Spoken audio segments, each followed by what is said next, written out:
Hours and days after the attacks, Americans watched as heroes rushed into the ruins of the World Trade Center on a search and recovery mission, hoping against hope they could save lives.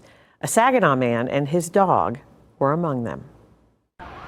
On Tuesday morning, September 11, 2001, Saginaw City Police Officer Joaquin Guerrero took in the images of devastation in the moments after the 9/11 terror attacks. It was 2001 Pearl Harbor for us, the Twin Towers coming down. We were attacked on our soil.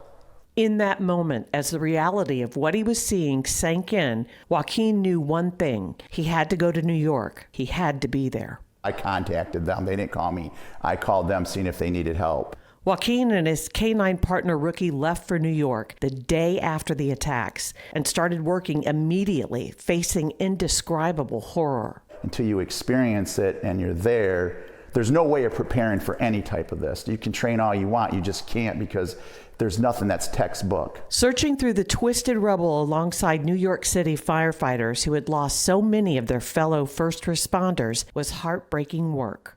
You were thinking you were going to find, hopefully you would find somebody, but in reality what we were finding were remains of individuals. The hope of finding survivors kept Joaquin and Rookie working in the dangerous piles of rubble at Ground Zero, surrounded by other buildings that were unstable. And everything's unstable. You got to realize that it's because you got tons and tons of rubble and it's all pulverized. Joaquin never wavered, nor did his faithful partner Rookie, no matter how many times they searched and found no one. My dog never really showed any depression. He wanted to go work. I mean, he was like a workaholic.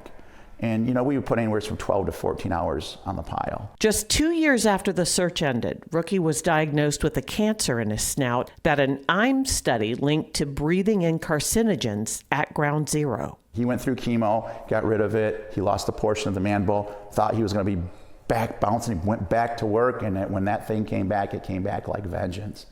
And it was like going through the whole body then. Not long after Rookie died, Joaquin says, a hero. Because he provided a lot of closure for individuals that were looking for their loved ones. Joaquin doesn't, however, consider himself a hero. I ain't a hero.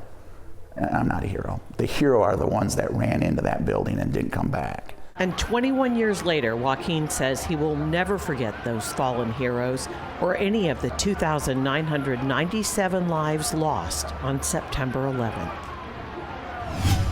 Way Midland kicked off their campaign today, Gear for the Year, and they tell me with the help of local partners, they were able to fill more than 700 boxes full of school supplies.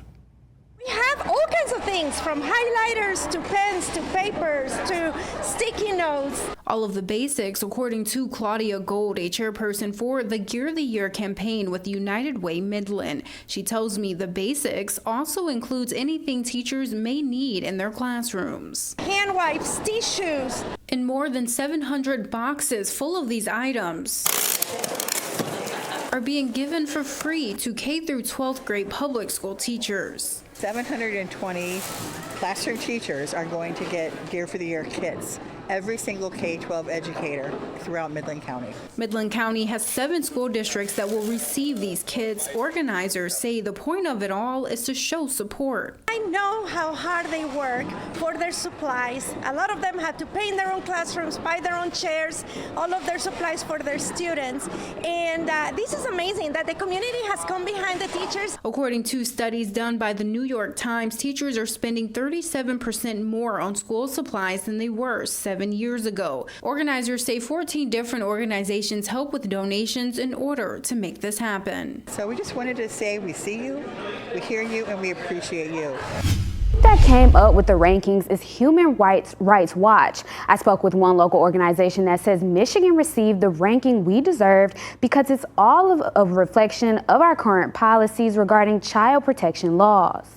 Out of 50 states, Michigan ranks 42nd with an F grade, the same grade shared by 19 other states. This is all based on information released by the group Human Rights Watch. The grades are based on 4 key issues: child marriage, corporal punishment, child labor, and juvenile justice. Children who can't speak for themselves, it's often nonprofit charitable groups that are left to speak up for them and advocate for their protection. Emily Yeager is the president and CEO of the Can Council, a nonprofit organization dedicated to child advocacy. Yeager says this failing grade reflects past practices in society.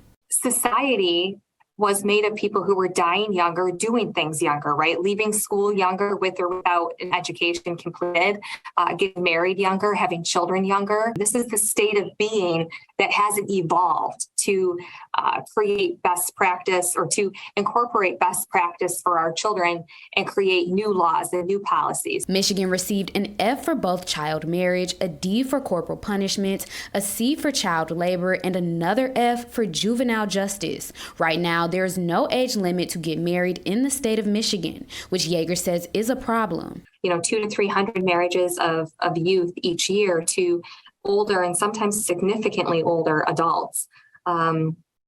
What that allows for is essentially endorsed manipulation and exploitation of our children. We need to elevate this to the point where we can make it against the law and not allow marriage until children reach the age of adulthood, 18. Yeager says because our children are our most vulnerable population, we as a society need to do more to change these laws to reflect current times. Ratings like this that come out can generate awareness around where we really are as a society and allow us to elevate that voice to our legislators so that they can make a difference. So I would encourage folks to contact their local legislators.